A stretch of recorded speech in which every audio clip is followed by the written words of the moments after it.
Hello అండి, అందరికీ నమస్తే. ఈరోజు క్యాబేజీ పొడి కూర అంటారండి దీన్ని. కొంతమంది క్యాబేజీ వేపుడు అంటారు. పొయ్యి మీద తాలింపు తాగిన తర్వాత ఈ క్యాబేజీ ముక్కలుగా సన్నగా చేసుకోవాలండి. సన్నగా కోసుకొని శుభ్రంగా కడిగి వడేసుకొని తాలింపులో వేసుకోవాలండి. కొంచెం ఆయిల్ ఎక్కువ పట్టింది దీనికి. ఇదండి తాలింపులో వేసుకొని కొంచెం ఉప్పు పసుపు వేసుకోవాలండి. నేను ఎక్కువ కళ్ళుప్పే వాడతానండి. ఇది వాటర్ ఉంది కదా, కరిగిపోద్ది. మరి ఫ్రైలు అయితే ఆ ఉప్పుని ఎండలో పెట్టి కళ్ళుప్పుని బాగా మిక్సీ పట్టుకొని 2 సార్లు మిక్సీ పట్టి ఎండలో ఆరబెట్టుకొని సీసాకి వేసుకుంటానండి. ప్లాస్టిక్ డబ్బాలంటే అలాంటి వాటిలో వాడనండి నేను.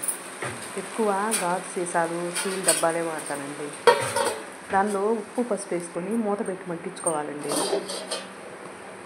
ఇట్లా వండితే క్యాబేజీ కూర అసలు ఎప్పుడు క్యాబేజీ మా ఇంట్లో తినరండి. నేను ఒక్కదాన్ని తినేది, మా వారు మా పిల్లలు ఎవరు తినరండి. అలాంటిది ఒక తెలిసిన వాళ్ళ ఇంట్లో ఈ కూర చూశానండి నేను.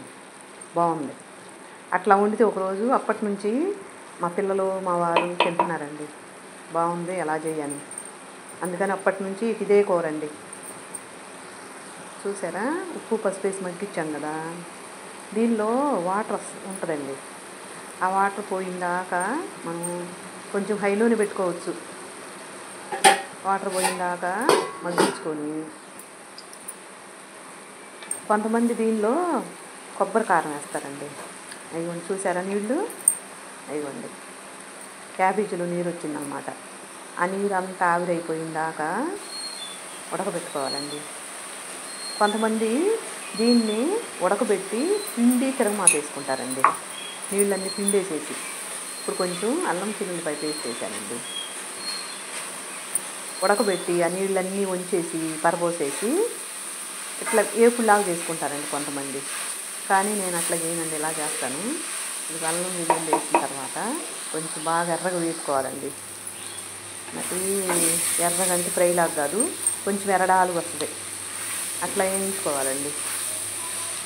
చూసారా, వేసినప్పుడు గిన్నె నిండా ఉందండి క్యాబేజీ. మట్టి చెట్టు నిండిపోయింది. చూసారా, అడుగుకు వచ్చింది. ఇప్పుడు ఇట్లా చేసుకుంటే చాలా టేస్ట్గా ఉంటుందండి. ఎప్పుడు తిన్నోళ్ళు కూడా తింటారు. ఇప్పుడు దీనిలో ఇదిగోండి వేగిపోయిందండి. కారం వేసుకోవాలి. ఇదిగోండి చూసారా కారం ఎట్లా ఉందో ఎర్రగా. ఇది కొత్త కారం అండి. నిన్నటిదాకా పాతదే వాడాను. ఈరోజు ఈ కూరలోకి కొత్త కారం తీశానండి. ఎర్రగా గుమగుమలాడుతుందండి కారం మాత్రం. మంచి చిన్నులపాయ స్మెల్ వస్తుందండి. చిన్నులపాయలు జీలకర్ర ఎక్కువగా వేస్తుందండి మా అమ్మాయి. మా అమ్మాయి నాకు కారం కొట్టించిద్దండి. నాకు, మా పెద్దమ్మాయికి, వాళ్ళ అత్తగారికి, మా 2 అమ్మాయి అందరికి కారాలు కొట్టించిద్దండి. ఇదిగోండి వేగింది కదా. ఇప్పుడు నేను నువ్వుల పొడి అండి. ఎప్పుడు నాకు నువ్వుల పొడి ఇంట్లో ఉంటుంది. నువ్వుల పొడి వేసుకొని కలిపేస్తానండి. కొంతమంది పచ్చి కొబ్బరి వేసుకుంటారు, అదొక టేస్ట్. కొంతమంది ఎండు కొబ్బరి వేస్తారు, అదొక టేస్ట్. కొంతమంది పెసరపప్పు, పచ్చిపప్పు అట్లా కూడా వేసుకుంటారండి. పెసరపప్పు నానబెట్టి కూడా వేసుకుంటారు కొంతమంది. నేను ఇట్లా చేస్తానండి. పెసరపప్పు అట్లాంటివి తినకూడదండి. మా వారు ఆయుర్వేదం మందులు వాడతారనమాట. అందుకని పెసరపప్పు వేయాలి, కానీ బాగుంటుంది అది కూడా. ఇదిగోండి అయిపోయిందండి కూర. క్యాబేజీ పొడి కూర ఇదిగోండి రెడీ అయింది. కొత్తిమీర అండి, కొంచెం కొత్తిమీర వేసుకొని కలిపేసేసి స్టవ్ ఆఫ్ చేసుకోవటమేనండి. ఇది ఒకసారి తిన్నారంటే ఇదే అడుగుతారండి.